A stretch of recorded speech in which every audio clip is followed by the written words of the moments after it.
Hey hi everyone, my name is Rohit Kumar and welcome all of you in this video. So आज की video हम सीखने जा रहे हैं कि किस तरीके से हम एक एंड पॉइंट से डेटा को फेच कर सकते हैं। अब ये जो एंड पॉइंट रहेगा ये क्या होगा, ऑथेंटिकेशन वाला एंड पॉइंट होगा। यानी जब तक हम उसमें ऑथेंटिकेशन प्रोवाइड नहीं करते हैं तब तक वो हमें डेटा फेच करके नहीं दे सकता। ठीक है, सो ये चीज़ हम करने जा रहे हैं नेक्स्ट.जेएस में और यूज़ करेंगे हम फेच की हेल्प से हम क्या करेंगे, ऑथेंटिकेशन वाला जो एंड पॉइंट होगा वहाँ से हम डेटा को फेच करके लाएंगे। सो आई होप कॉन्सेप्ट समझ में आ गया होगा कि आज की वीडियो में क्या सीखने जा रहे हैं। और एक मैसेज है तुम सबके लिए, अगर जिन्होंने अभी तक एपीआई पे कोई वीडियो ही नहीं देखा है तो एक बार पहले इस वीडियो को देख लेना। इसमें हमने क्या किया है, पब्लिक यूआरएल से किस तरीके से हम डेटा फेच कर सकते हैं वो चीज़ मैंने इसमें बता रखा है। यानी एक ऐसा एंड पॉइंट जहाँ पर हमें ऑथेंटिकेशन देने की नीड नहीं है, डायरेक्टली हम डेटा को लेकर आ सकते हैं। वहाँ पर हम किस तरीके से नेक्स्ट.जेएस में ये काम कर सकते हैं वो चीज़ मैंने बहुत ही डीपली इस वीडियो में बता रखा है। ये जो वीडियो है ना, जिसका लिंक मैं तुम्हें डिस्क्रिप्शन बॉक्स में दे दूंगा, तो गो थ्रू कर लेना एक बार। तो उसमें मैंने बता रखा है। आज जो हम करेंगे वो थोड़ा सा इससे एडवांस लेवल है, जहाँ पर हम क्या करेंगे, डेटा में एंड पॉइंट से फेच करेंगे। बट क्या रहेगा, वहां पर हमें पहले ऑथेंटिकेशन यानी एपीआई की प्रोवाइड करना पड़ेगा, देन आफ्टर हम उसको डेटा को फेच कर सकते हैं। अब तुम्हें कोई इशू ना हो इसलिए हमने दोनों चीज़ का यूज़ किया है, पोस्टमैन का भी और साथ में हम नॉर्मली अपने जो प्रोजेक्ट है उसमें भी हम डेटा किस तरीके से फेच कर सकते हैं वो चीज़ भी मैंने सिखा रखा है। तो पोस्टमैन से हम जब वर्क करेंगे ना तो एपीआई के ऊपर अच्छा कमांड आ जाएगा, देन आफ्टर अपने प्रोजेक्ट में भी हम उसको फेच कर सकते हैं। डेटा को किस तरीके से फेच करेंगे वो कॉन्सेप्ट क्लियर हो जाएगा। सो वीडियो थोड़ा लंबा होगा क्योंकि हम सभी चीज़ समझने जा रहे हैं और एट द एंड मैटर यही करते हैं कि तुम्हें सभी चीज़ समझ में आए। साथ में हम एरर हैंडल करेंगे, सब चीज़ करने वाले हैं। सो वीडियो में बने रहो और वीडियो को लाइक करना अगर वीडियो समझ में आता है और चैनल को सब्सक्राइब करना अगर पहली बार आए हो चैनल पे। तो सो नॉर्मली अब हमें क्या करना है, डेटा को फेच करना है। तो सबसे पहले हमें एक एंड पॉइंट चाहिए जहाँ से हम डेटा को फेच कर सकते हैं। तो सबसे फेमस वेबसाइट जो है उस पर चलते हैं, रैपिड नहीं है, रैपिड एपीआई, रैपिड एपीआई यही है ना। हाँ, इस पे जाओगे तो क्या होगा, बेसिकली वेबसाइट है जहाँ पर तुम्हें मल्टीपल एपीआई मिल सकते हैं तुम्हारे नीड के अनुसार। तुम्हें अगर डिक्शनरी का वेबसाइट बनाना है तो तुम्हें उसका मिल जाएगा। अगर ई कॉमर्स का वेबसाइट बनाना है, ई कॉमर्स का वेबसाइट के लिए तुम्हें एपीआई मिल जाएंगे, यानी मल्टीपल एपीआई तुम्हें यहाँ पर मिल जाएंगे। हाँ, इसमें ये चीज़ बोल सकते हो कि इसमें मल्टीपल, अगर तुम बहुत टाइम तक उसको यूज़ करना चाहते हो, किसी और के लिए यूज़ करवाना चाहते हो, तो वहाँ पर तुम्हें पे करना पड़ेगा क्योंकि प्राइसिंग होता है यहाँ पे। बट अगर खुद के प्रैक्टिस के लिए अगर करना चाहते हो तो यहाँ पे फ्री है। तुम किसी में होता है 500 तक कॉल तुम कर सकते हो फ्री में। तो ऐसे चीज़ होते रहते हैं, मतलब ऐसी चीज़ है इसमें अवेलेबल। तो प्रैक्टिस के लिए यहाँ पर तुम आ सकते हो, मल्टीपल तुम्हें एपीआई मिल जाएंगे।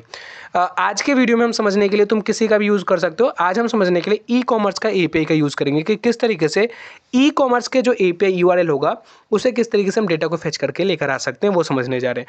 अगर तुम डिक्शनरी के लिए कर रहे हो, किसी के लिए, वेदर के लिए कर रहे हो, किसी भी एपीआई में ना वर्क ऐसे ही होगा, इसलिए मैंने अच्छे से समझाऊंगा। ठीक है, तो वर्क एक ही तरीके से होगा। बट अभी के लिए हम समझेंगे कि ई कॉमर्स के जो एपीआई का एंड पॉइंट है उससे हम किस तरीके से डेटा को फेच कर सकते हैं। ठीक है, तो उसके लिए हमें क्या करना है, रैपिड एपीआई पे आ जाना है यहाँ पर और नॉर्मली सर्च कर लेना है ई कॉमर्स।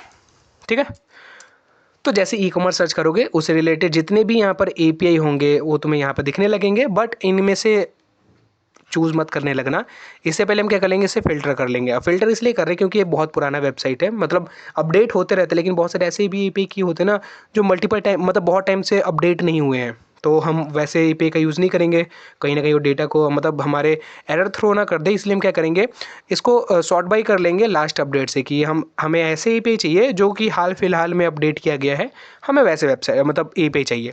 तो जैसे ही हमने सॉर्ट बाई किया, यहाँ पे देखो मल्टीपल एपीआई तुम्हें मिल जाएंगे, नीचे स्क्रॉल करोगे बहुत सारे हैं। अब मैंने एक वीडियो बना रखा है, अगर तुमने नहीं देखा तो उसे जाकर देख लेना, डिस्क्रिप्शन बॉक्स में होगा, बड़ा सा वीडियो बट वो 2-3 घंटे का वीडियो, क्योंकि उसमें हमने पब्लिक एंड पॉइंट, ऑथेंटिकेशन वाले एंड पॉइंट, साथ में खुद का एंड पॉइंट किस तरीके से बिल्ड करते हैं और सभी चीज़ प्रोजेक्ट के साथ मैंने उसे पूरा एपीआई के बारे में डिस्कस कर रखा है कि नेक्स्ट.जेएस में हम किस तरीके से करते हैं, सारे फाइल कॉन्फ़िगरेशन सभी चीज़ समझा रखा है। सो अगर वो तुम देखना चाहते हो तो गो थ्रू कर लेना, डिस्क्रिप्शन में चले जाना, वहाँ पर मैं लिंक दे दूँगा उसको देख लेना। अब वहाँ पर मैं इसलिए बताया हूँ ना क्योंकि वहाँ पर मैंने तुम्हें अमेज़ॉन का जो प्रोडक्ट्स होते हैं उसके डेटा को फेच करके लेकर सिखाया था कि किस तरीके से कर सकते हो कि एक तुम अमेज़ॉन के जो प्रोडक्ट्स होते हैं उसका डेटा मतलब फेच कर सकते हो। ठीक है, तो वही चीज़ आज भी हम करने जा रहे हैं। वैसे ही अमेज़ॉन का ही एपीआई लेंगे जहाँ से हम डेटा फेच करेंगे। ठीक है, मैंने बता दिया ना कि सबका वर्क एक ही जैसा होगा, लेकिन प्रैक्टिस के लिए हम इसका यूज़ करते हैं। तो क्लिक करो इस पर। अब जैसे ही क्लिक करोगे ना तो मैंने तुम्हें बताया कि इसमें क्या होगा, मैं ऑथेंटिकेशन प्रोवाइड करना पड़ेगा और ऑथेंटिकेशन के लिए मैं क्या होगा, पर्टिकुलर एक एपीआई की मिलेगा। मेरा एपीआई की डिफरेंट होगा, तुम्हारा डिफरेंट होगा, तो हमें पहले लॉगिन कर लेना पड़ेगा अगर हमें एपीआई की चाहिए तो। तो उसके लिए मैं क्या करेंगे, डायरेक्टली हम यहाँ पे लॉगिन पे जाएंगे और नॉर्मली अपने गूगल अकाउंट से तुम इसमें लॉगिन कर सकते हो। देन आफ्टर हम अपना हमारा जो पर्टिकुलर एपीआई की है वो भी मिल जाएगा। तो यहाँ पे मैं गूगल अकाउंट से इसे लॉगिन कर लेता हूँ और जैसे ही लॉगिन करेंगे ये हमें एक्सेस मिल जाएगा। तो लॉगिन हो चुका है। अब मैं देखो मेरा फोटो आ चुका है, नहीं हाँ लॉगिन हो गया है। अब क्या करना है, बेसिकली पहले चल लेना प्राइसिंग पे, देख लेना कि कितने कॉल फ्री है यहाँ पर। तो तुम जाके देखोगे तो क्या हुआ, यहाँ पे 100 कॉल फ्री है और मैंने ऑलरेडी इसको सब्सक्राइब कर रखा है, क्योंकि मैंने जब लास्ट वीडियो बनाया था ना, जो मैंने तुम्हें बताया बड़ा वीडियो, उसमें मैंने इसी का यूज़ किया था जैसे कि तुम्हें मैंने बताया। तो हम इसी का यूज़ करने जा रहे हैं, ठीक है। मैंने सब्सक्राइब कर रखा है तो देखो यहाँ पे कुछ नहीं दिख रहा, अदरवाइज तुम जाओगे ना पहली बार तो यहाँ पे एक सब्सक्राइब का बटन दिखेगा। सब्सक्राइब के बटन पे क्लिक कर लोगे तो क्या होगा, फ्री में तुम्हें वो एक्सेस मिल जाएगा जिसमें तुम 100 कॉल कर सकते हो इन अ मंथ। बाकी के अगर तुम इन प्लान को देखना चाहते हो तो जा सकते हो, तो it's totally up to you, लेकिन प्रैक्टिस के लिए 100 इनफ है। तो ये जैसे ही हो जाएगा देन आफ्टर में चल लेना है एंड पॉइंट पे, और जैसे ही एंड पॉइंट पे जाओगे तो यहाँ पर तुम्हारा यूआरएल मिल जाएगा। अब देखो रैपिड एपीआई का ना फ़ायदा ये है कि यहाँ पर ऑलरेडी तुम्हारा कोड बना बनाया मिलता है। तुम नेक्स्ट.जेएस में यूज़ कर रहे हो, तुम उसे नोड में कर रहे हो, एक्सेस की हेल्प से कर रहे हो, कुछ भी कर रहे हो, ऑलरेडी यहाँ पे कोड होगा, बस तुम उस कोड को कॉपी करना है, पेस्ट करना है और हो जाएगा काम हमारा। सो हम क्या करने जा रहे हैं, मैं तुम्हें पहले ही बता दिया कि यहाँ पे देखो मैं एंड पॉइंट पे चले गए। अब थोड़ा सा स्क्रीन को यहाँ बड़ा कर लेते हैं और हम क्या करने जा रहे हैं, हम नोड.जेएस से नहीं करने जा रहे हैं। अगर तुम नोड.जेएस में हो तो वहाँ पर एक मिडलवेयर होता है एक्सप्रेस में, एक्सियस, उससे भी तुम डेटा फेच कर सकते हो। बट हम क्या करने जा रहे हैं, जावा स्क्रिप्ट में यहाँ पर तुम्हें मिल जाएगा फेच। हम फेच की हेल्प से डेटा को फेच करने जा रहे हैं, क्योंकि नेक्स्ट.जेएस में फेच बहुत अच्छा है प्रॉपर्टी जिससे तुम डेटा को फेच कर सकते हो। तो फेच की हेल्प से हम क्या कर रहे हैं, डेटा को हम फेच करने जा रहे हैं। तो मैंने यहाँ पर फेच कर दिया। जैसे ही मैंने फेच किया देखो यहाँ पर जो कोड था वो कोड अपडेट हो चुका है। सो यहाँ पे देखो ऑलरेडी कोड आ गया ना, तो हमें कुछ नहीं करना, बस इसको कॉपी करना है और बाकी का काम कर सकते हो। अब देखो यहाँ पे एक और भी है ना कि तुम चेक कर सकते हो कि क्या एक्चुअली में एंड पॉइंट वर्क कर रहा है नहीं कर रहा। उसके लिए तुम्हें क्या करना है, नॉर्मली टेस्ट एंड पॉइंट जो है ना यहाँ पर बटन, बस इस पर क्लिक करना, क्या होगा अपने आप सारा काम होगा। यहाँ पे ऑलरेडी जो मैंने क्लिक कर दिया, अब देखो अगर ये सही चल रहा है तो देखो यहाँ पे सक्सेस आ चुका है, यानी हाँ ये जो एंड पॉइंट है वर्क कर रहा है। बेसिकली चेक कर सकते हो, जैसे पोस्टमैन में चेक करते हैं ना, वैसे यहाँ पर भी बटन है, इस पर क्लिक करोगे ना तो ऑटोमेटिक ये तुम्हें चेक करके दे देगा कि क्या एपीआई जो है वो अभी वर्क कर रहा है नहीं कर रहा। तो यहाँ पे वर्क कर रहा है, इसलिए देखो क्या सक्सेस का आ गया और यहाँ पर तुम्हारे सारे डिटेल्स भी आ गए, ठीक है। अब हमें क्या करना है, वापस से कोड स्निपेट पे चल जाना है और सिंपली आप समझना है इसको, करेंगे तो, लेकिन उससे पहले समझ लेते हैं। देखो क्या है, यहाँ पे नॉर्मली एक यूआरएल है। अब यूआरएल बहुत बड़ा है, क्यों यूआरएल बहुत बड़ा है, क्योंकि इसमें बहुत सारे फिल्टर भी जा रहे हैं कि मतलब देखो अगर ये है हमारा क्या है, एक ई कॉमर्स का वेबसाइट है, तो यहाँ पर देखो फ़ोन दिया हुआ है, यानी फ़ोन के लिए तुम सर्च कर रहे हो, ठीक है। तो यहाँ पे बहुत सारे फिल्टर है जिसके कारण से इतना बड़ा लग रहा है। अदरवाइज़ अगर तुम इसका सिर्फ देखोगे कि कितना है एपीआई की, मतलब एपीआई यूआरएल, तो बस इतना ही है। इसको कॉपी करके अगर तुम डायरेक्टली अभी करते हो ना तो तुम्हें एरर थ्रो करेगा, क्यों, क्योंकि यहाँ पर हमने उसको एपीआई की नहीं पास किया है, ठीक है। सो यहाँ पर तुम इसे अब हो जाने दो। अदरवाइज हम यहाँ पर देखो ये क्या है, इतना बड़ा यूआरएल नहीं है, लेकिन हाँ इसे क्या है, यही यूआरएल है जहाँ पर हम डेटा को फेच करेंगे, ठीक है। ये चीज़ हो गया। देन आफ्टर ये क्या है, कॉन्स्ट ऑप्शन में क्या है, ऑप्शन बेसिकली ना एक तरीके का यहाँ पर पहले देख रहे थे। देखो यहाँ पर मैंने जैसे किया ना तो यहाँ पर इनवैलिड बोल दिया। इनवैलिड इसलिए बोला क्योंकि हमने एपीआई की प्रोवाइड नहीं किया था। सिंपली अब समझते हैं। देखो ये है यूआरएल जहाँ से हमें डेटा को मिलेगा। ये है कॉन्स्ट ऑप्शन, एक तरीके का बोल सकते हो ऑब्जेक्ट है जहाँ पर हम कुछ चीज़ें पास कर रहे हैं। ये इन चीज़ों के कारण ही हमें यहाँ पर ऑथेंटिकेशन मिल रहा है, इस यूआरएल पे ऑथेंटिकेशन मिल रहा है और हम डेटा को फेच कर पा रहे हैं। इस ऑब्जेक्ट में क्या है, पहला तो लिखा हुआ है कि कौन से मेथड से तुम डेटा को फेच कर रहे हो। तो बहुत सारे मेथड होते हैं, जैसे गेट हो गया, पोस्ट हो गया, डिलीट हो गया, पैच हो गया। तो हम किस मेथड से डेटा को लेकर आ रहे हैं, गेट मेथड से। क्या होता है अगर तुम्हें समझना है तो उसके लिए भी मैंने वीडियो बना रखा है, जाके देख सकते हो। फिर हमने ऑप्शन के अंदर ही एक और ऑब्जेक्ट बनाया जो कि हेडर नाम का है। अब हेडर में क्या होता है, तुम एपीआई की प्रोवाइड करते हो। मैंने तुम्हें बताया था कि जब तुम्हें ऑथेंटिकेशन वाले एंड पॉइंट से डेटा चाहिए तो वहाँ पर तुम्हें एपीआई की प्रोवाइड करना पड़ता है। तो हेडर के अंदर ही एपीआई की प्रोवाइडेड है, तुम्हें बस कॉपी करना है, लेकिन मैं तुम्हें समझा दे रहा हूँ, ठीक है। तो यहाँ पर वो है, फिर होस्ट का नाम है, तो यहाँ पर ये चीज़ें तुम्हें जस्ट कर लेना है कॉपी। तो हेडर ही है जो इसमें एपीआई की हम प्रोवाइड करेंगे। अब यहाँ पर तुम बोलोगे कि ये क्या लिखा है, क्या यही लिखना जरूरी है, तो हाँ बैकएंड में यही नाम से उसे बोला गया है तो इसलिए यहाँ पर यही चीज़ लिखा है। कुछ और कर दोगे तो एरर थ्रो कर देगा। नीचे यहाँ पे ट्राई किया गया है, मतलब ट्राई क्या है बेसिकली एक तरीके का तुम बोल सकते हो कि एरर को बचाना, एरर से हमें प्रोटेक्ट करने के लिए है कि अगर ये कोड चले तो ठीक है, अदरवाइज अगर इस कोड में कोई भी एरर हो तो ये वाला कैच कर ले और एरर यहाँ पे थ्रो कर दे, तो इसलिए ट्राई को यूज़ किया गया है। तो नॉर्मली ये है हमारा यूआरएल। अब यहाँ पर तुम देखोगे तो ये तुम्हें बताएगा कि इनमें से कौन कौन सा चीज़ रिक्वायर्ड ही है जो तुम्हें देना ही पड़ेगा, ठीक है। तो वो चीज़ तुम देखोगे यहाँ पे, तो देखो क्या है, एक तो तुम्हें जो तुम्हारा API है उसका URL तुम्हारे पास होना चाहिए, जो कि यहाँ पे तुम्हें दिख रहा है बेस URL। साथ में क्या भेजना पड़ रहा है हमें, API की भेजना पड़ेगा, API का होस्ट भेजना पड़ेगा, ये दोनों रिक्वायर्ड है, तुम्हें देख सकते हो। और साथ में देखो यहाँ पर क्वायरी है। अब क्वायरी में क्या है, तुम्हें जिस चीज़ के बारे में तुम्हें डेटा चाहिए ना, वो चीज़ तुम यहाँ पर डालोगे, तो क्वायरी भी रिक्वायर्ड है, तो वो भी हमें भेजना पड़ेगा। तो चलो पहले समझते हैं पोस्टमैन से हम किस तरीके से इसमें वर्क कर सकते हैं। तो यहाँ पर हम क्या कर लेते हैं, पोस्टमैन को ओपन कर लेते हैं। जिनको नहीं पता कि पोस्टमैन क्या है, तो पोस्टमैन क्या है, बेसिकली API को चेक करने के लिए एक वेबसाइट बोल सकते हो, जहाँ पर तुम अपने API को चेक कर सकते हो कि क्या एंड पॉइंट एक्चुअली में वर्क कर रहा है, नहीं कर रहा, क्या मेरा API की जो है वो एक्चुअली में सही है नहीं सही है, वो तुम यहाँ चेक कर सकते हो। तो मैं इसको ओपन कर लेता हूँ, ऑलरेडी मैंने वर्क स्पेस बना रखा है, तो मैं वहाँ ओपन कर लेता हूँ इसको, और तुम्हें करके दिखाता हूँ मैं कि किस तरीके से तुम इसमें भी कर सकते हो वर्क। सो आई होप ये चीज़ तुम्हें समझ में आ गया होगा। ठीक है, नॉर्मली तुम्हें कॉपी ही करना है, बट एक बार अगर तुम्हें आइडिया मिल जाए ना, तो वो ज़्यादा बेनिफिशियल रहेगा। तो यहाँ पर हम न्यू ओपन कर लेते हैं वर्क स्पेस, एक सेकेंड, न्यू HTTP मेथड से हमें चाहिए, तो HTTP मेथड से ओपन कर लिया यहाँ पे। अब समझते हैं इसको क्या करना है। देखो यहीं से हम सब चीज़ उठाएंगे, हम खुद एक्स्ट्रा कुछ दिमाग नहीं लगाने वाले, बस यहीं पर समझेंगे कौन सा मेथड से हमें डेटा मिलेगा, गेट मेथड से। तो ये है, यहाँ पर तुम सेलेक्ट करते हो कि कौन से मेथड से तुम्हें डेटा चाहिए। गेट मेथड से मिलेगा तो गेट को सिलेक्ट कर लो, अदरवाइज यहाँ पे बहुत सारे और भी मेथड है, जैसे पोस्ट हो गया, पुट हो गया, पैच हो गया, डिलीट हो गया, हेड हो गया, ऑप्शन हो गया। हमें गेट से चाहिए तो गेट कर लेंगे। ठीक है, अब यहाँ पे URL हमें पेस्ट करना है। तो मैंने तुम्हें बताया था कि URL कौन सा है, यहाँ से लेके यहाँ तक। ठीक है, सर्च से लेके वहाँ तक कॉपी करो और यहाँ पेस्ट करो। तो यहाँ पे मैंने देखो पेस्ट कर लिया, ये है URL, तो ये मैंने पेस्ट कर दिया। अब देखो क्या क्या रिक्वायरमेंट था, मुझे कैसे पता चला कि कौन कौन सा चीज़ मुझे भेजना पड़ेगा। एक तो मुझे ये क्वायरी में भेजना पड़ेगा जो प्रोडक्ट हमें सर्च करना है, और साथ में हमें की में प्रोवाइड करना है, की और ये रैपिड होस्ट। अब ये चीज़ किस चीज़ में डाला गया है, हेडर में डाला गया है। किस में, हेडर में। तो यहाँ पर भी तुम्हें एक हेडर का ऑप्शन मिलेगा, देखो यहाँ दिख रहा है ना, तो हेडर पे क्लिक करो और जो चीज़ इसको भेजना है हमें भेजते हैं। तो देखो यहाँ पे की होता है और एक वैल्यू होता है। की वैल्यू क्या है, ये होता है की और ये होता है उसका वैल्यू। ठीक है, तो हमें वही कर लेना है, ये जो की है इसको कॉपी करना है और यहाँ पर एज अ की इसको डाल देना है। तो जा भाई, ठीक है, यहाँ पर इसकी वैल्यू क्या है वो भी जस्ट तुम्हें यहीं से मिल जाएगा, तो इसको भी कॉपी कर लेना है और यहाँ पर पेस्ट कर देना है। नहीं कॉपी हुआ, इसको कॉपी कर लेते हैं, यहाँ से कॉपी कर लेते हैं। ठीक है, दोनों जगह सेम ही है, तो यहाँ पे कॉपी करते हैं, देन आफ्टर पेस्ट करते हैं। भाई चले जा भाई, क्यों नहीं जा रहा, पेस्ट करते हैं। ठीक है, सेम दूसरा भी हमें की भेजना, मतलब दूसरा भी हमें भेजना है हेडर में, वो क्या है, ये एक्स रैपिड होस्ट। तो इसको भी कॉपी कर लेते हैं और यहाँ पर जाके पेस्ट कर देते हैं, क्योंकि हमें दोनों रिक्वायर्ड है। अगर तुम वो नहीं भेजोगे तो एरर थ्रो करेगा, तो इसलिए हमने दोनों को यहाँ पे कर दिया। अब इसकी वैल्यू क्या है, वो वैल्यू हम यहाँ से कॉपी कर लेते हैं।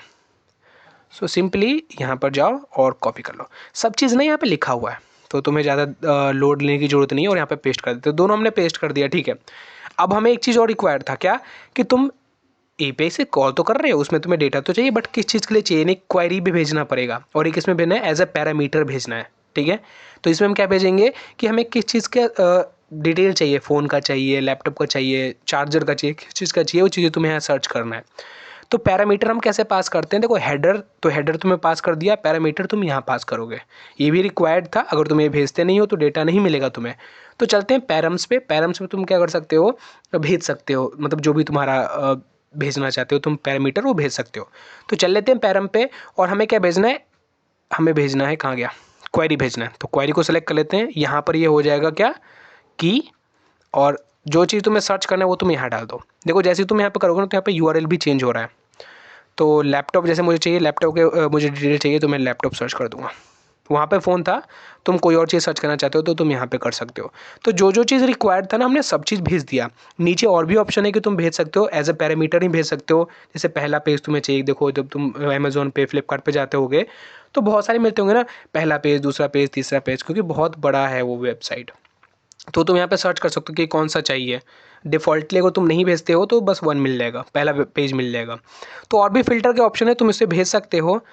अगर तुम चाहोगे तो मैं एक बार भेज के दिखा भी दूंगा, बट अभी के लिए जो जो चीज़ रिक्वायर्ड था, एक URL जो कि हमने दे दिया, हेडर में API की और होस्ट जो कि हमने दे दिया, पैराम्स में, पैरामीटर में हमें की और वैल्यू देना था, वो हमने दे दिया। यानी अब तो वर्क करना ही चाहिए।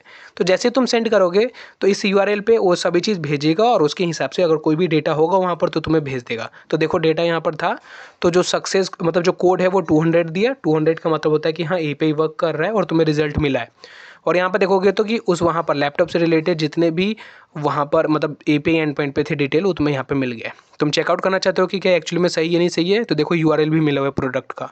तो इस पर कंट्रोल क्लिक करोगे तो देखो यहाँ पर न्यू टैब में ओपन हो जाएगा। तो हाँ, एक्चुअली में अमेजोन का ही वेबसाइट से मिल रहा है हमें। तो आई होप ये चीज़ समझ में आ गया हो कि हाँ, ये पोस्टमैन पे भी वर्क कर रहा है। अब मैं तुम्हें एक चीज़ बता रहा था, इतना तो समझ में आ गया होगा ना, ठीक है। तो एक चीज़ मैं तुम्हें बता रहा था कि इसमें तुम और भी चीज़ें ऐड कर सकते हो। इससे फ़िल्टर होता है ना अमेजोन पे, कि यहाँ पे देखो फ़िल्टर का तुम्हें ऑप्शन मिलता है, बैक करोगे तो ऑप्शन मिलता है, तो वो भी तुम यहाँ से कर सकते हो। तुम मान लो कि कोई पर्टिकुलर ब्रांड का तुम्हें चाहिए, और तुम करते हो ना कि पर्टिकुलर मुझे ब्रांड का चाहिए, तो वो भी तुम यहाँ से एक्सेस कर सकते हो। या फिर मिनिमम प्राइस मैक्सिमम प्राइस कितना होना चाहिए उससे भी तुम कर सकते हो। तो अगर मुझे यहाँ ब्रांड का मिल जाए तो मैं तुम्हें बता दूँ। ब्रांड, यहाँ पे ब्रांड कहाँ है भाई, हाँ रहा देखो, ब्रांड का भी है। तो ब्रांड एक हमें भेज, मान लो कि हमें कोई पर्टिकुलर ब्रांड कहीं सिर्फ लैपटॉप चाहिए, तो ये ब्रांड को हमें एज अ क्या भेज देना है, पैरामीटर भेज देना है। तो यहाँ पर नए पैरामीटर पे जाएंगे और यहाँ पे ब्रांड लिख देंगे, और तुम्हें जिस ब्रांड का चाहिए वो ब्रांड तुम यहाँ पर डाल दो। जैसे मुझे मान लो कि HP का सिर्फ चाहिए, तो मैं HP कर दूंगा। और अब अगर सेंड करूँगा तो जितने भी डेटा आएंगे यहाँ पर सभी लैपटॉप तो होंगे, बट क्या होंगे, कौन से ब्रांड का होगा, HP ब्रांड का होगा। तो देखो सक्सेस कोड आया है, यानी हाँ डिटेल आया है यहाँ पर। और यहाँ पर तुम देख सकते हो कितने प्रोडक्ट है टोटल, 4920। तो यहाँ पर देखो, यहाँ पर प्रोडक्ट आ चुका है। देखते हैं कि क्या एक्चुअली में HP का ही है हमें बना रहा है। तो यहाँ पर देखो, इस पर जैसे ही क्लिक करेंगे तो प्रोडक्ट ओपन हो जाएगा, और यहाँ पे जाके देखोगे तो कि हाँ HP का ही ना, हाँ तो हाँ ये HP का, यानी वर्क कर रहा है ये भी। सो आई होप पोस्टमैन से भी तुम्हें समझना आ गया होगा कि किस तरीके से समझा सकते हैं। और भी पैरामीटर पास कर सकते हो। देखो यहाँ पे बहुत सारे पैरामीटर है, जैसे तो मिनिमम मैक्सिमम प्राइस है, तो ये भी तुम पास कर सकते हो। प्रैक्टिस के लिए तुम ये चीज़ें कर सकते हो, मज़ा आएगा करने में, ठीक है। सो नॉर्मली हमने पोस्टमैन में भी सीख लिया कि किस तरीके से हम डेटा को फेच कर सकते हैं। अब ये काम हमारा नहीं था, ये सिर्फ था कि हम API को समझ जाएं कि किस तरीके से मतलब इसमें चीज़ें हैं, क्या पैरामीटर है, क्या हेडर होता है, क्या बेस URL होता है, वो चीज़ तुम्हें समझ में आ गया होगा। अब हम डायरेक्टली चलते हैं अपने नेक्स्ट के प्रोजेक्ट में, और वहाँ पर समझते हैं कि किस तरीके से हम ये काम मतलब डेटा को फेच करके लेकर आ सकते हैं इस URL से। तो उसके लिए मैं क्या कर लेना है, मैं VS कोड ओपन कर लिया हूँ। यहाँ पर मैंने ऑलरेडी नेक्स्ट का एक फाइल बना रखा है with the help of npx create next app at latest। तो तुम भी उसे बना सकते हो। तुम्हें अगर नहीं पता है कि किसे तुम बना सकते हो, आई होप पता होगा। तो npx create next app @latest जैसे इसे चलाओगे तो तुम्हारा नेक्स्ट का प्रोजेक्ट मतलब फाइल बन के आ जाएगा। अब इसको रन कर लेते हैं एक बार। तो रन करने से पहले क्या होगा, हमें तुम डायरेक्टरी में चले जाना, मैंने सेम डायरेक्टरी में बना रखा है। तो मैं क्या कर दूंगा, npm run dev, तो डेवलपमेंट मोड ऑन हो जाएगा, और सर्वर पे मुझे इसमें अभी जो भी डिफ़ॉल्टेड कोड लिखा है वो मुझे दिखने लगेगा। तो डिफ़ॉल्टेड तुम्हें पता है कि एक नॉर्मल सा एक पेज बनकर आता है। मैं इसको दिखा दूँ अगर तुम्हें, तो यहाँ पर देखो मुझे पोर्ट मिल चुका है, और यहाँ पर ओपन हो जाए एक बार ब्राउज़र पे। तो यहाँ पे क्या होगा, एक बेसिकली डिफ़ॉल्टेड तुम्हारे पास एक कोड आ जाएंगे। अब यहाँ पे मैंने ऑलरेडी बहुत सारे वेबसाइट ओपन कर रखा है, मैं तुम्हें दिखा देता हूँ। देखो जैसे मैंने किया तो यहाँ पे क्या होगा, अब ये डेटा फेच होने लगा है यहाँ से। तो जो भी कोड यहाँ पर है ना, अभी डिफ़ॉल्टेड जो नेक्स्ट मुझे लिख के दिया है वो तुम्हें यहाँ पर एज अ मतलब कंपाइल होकर तुम्हें यहाँ दिखने लगेगा। अब हम क्या करेंगे, वो जो भी डिफ़ॉल्टेड कोड उनको हटाएंगे, और देन आफ्टर अपना कोड में हम देखेंगे कि किस तरीके से डेटा फेच कर सकते हैं, सेम अमेजोन का जो वेबसाइट था ना, API था वहाँ से। तो यहाँ पर जल्दी से कंपाइल हो जाए तो तुम्हें दिखाऊँ मैं, कंपाइल हो जाए भाई जल्दी से। और अगर वीडियो समझ में आ रहा है ना तो वीडियो को लाइक करना यार, क्योंकि लाइक और सब्सक्राइब करना ज़्यादा मतलब थोड़ा सा मोटिवेशन मिलता है। वीडियो बनाने में टाइम लगता है बहुत ज़्यादा। तो ठीक है, अब देखो कंपाइल हो रहा है। अब डेटा जल्दी मिल जाए ना, थोड़ा सा टाइम लगेगा। जब स्टार्टिंग पहली बार करोगे तो देखो हाँ आ गया, डिफ़ॉल्टेड जो कोड है यहाँ पर, कोड के कारण जितने भी डेटा थे ना सभी तुम्हें यहाँ पर दिखने लगा, ठीक है। अब हमें इसको तो चाहिए नहीं, हमें डेटा फेच करके लेकर आना है। तो नॉर्मली इसको हटा देते हैं। कहाँ से हटाओगे, ऐप में जाओ, पेजेस में जाओ, यहीं पर सारा कोड इसका लिखा हुआ है, तो इसको हटा देते हैं। नॉर्मली इसमें एक RFC चला लेते हैं, जैसे कि एक सिंपल सा स्निपेट हमारे पास आ जाएगा। तो अब जाके तुम देखोगे तो नॉर्मली क्या होगा, पेज लिखा हुआ आएगा। अब यहाँ पर ये तरीके के वेव है, इस वेव को भी हटा सकते हो। क्या करना है, यहाँ पर हमने CSS के लिए टेलविंड यूज़ किया, तो क्लास नेम दे देंगे क्या, हाइट स्क्रीन। तो यहाँ पर ये हो जाएगा काम, और जाकर देखोगे तो अब सब सही हो जाएगा, ठीक है।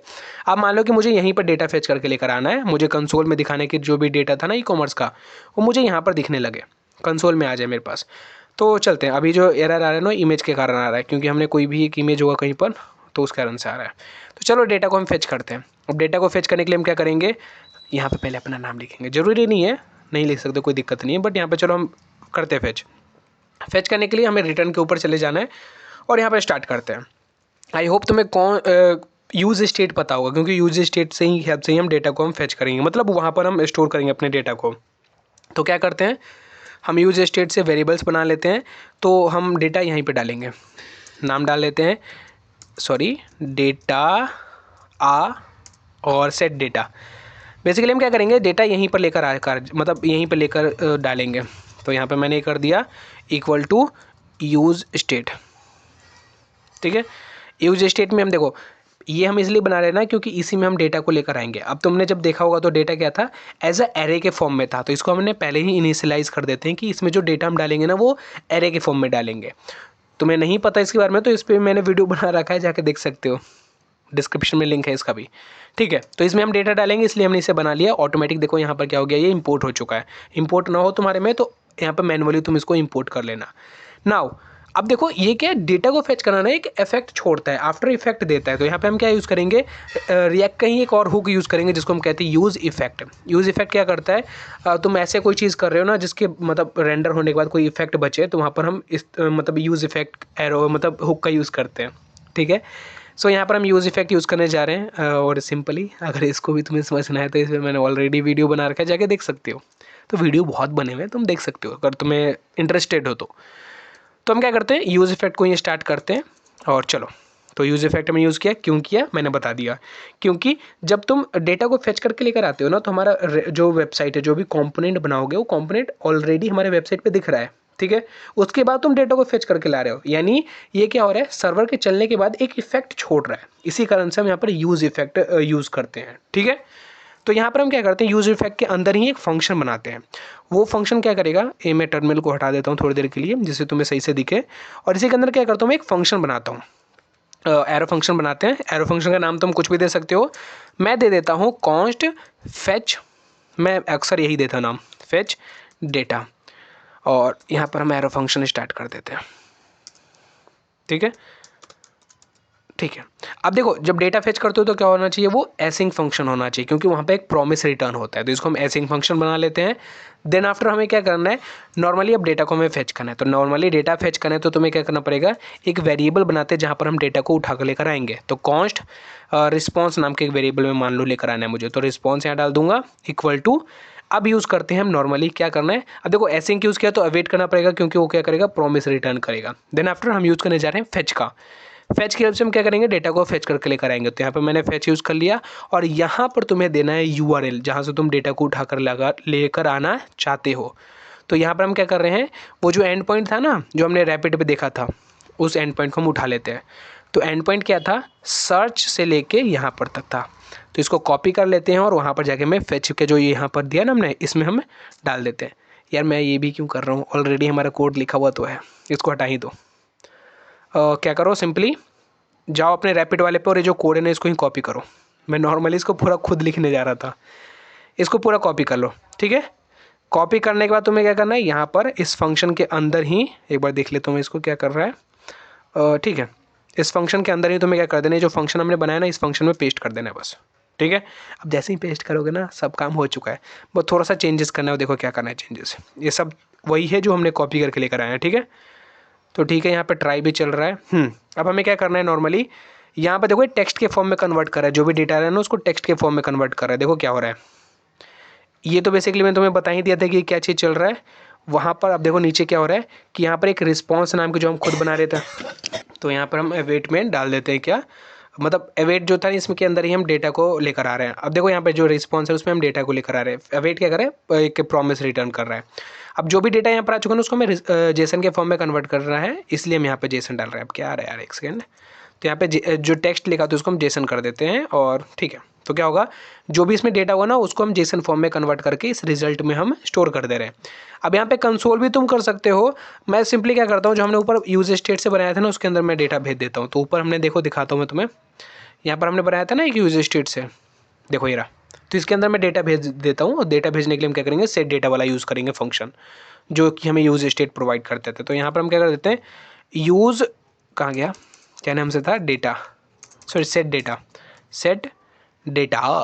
तो इसके अंदर हम क्या करते हैं, जो रिजल्ट के अंदर जो भी आ रखा है ना हमारा मतलब जो भी चीज़ आ रखा है API से उसको हम इसमें भेज देते हैं। यानी नॉर्मली क्या हुआ, अब सब डेटा जाके कहाँ पहुँच चुका है, इसके अंदर पहुँच चुका है, ठीक है।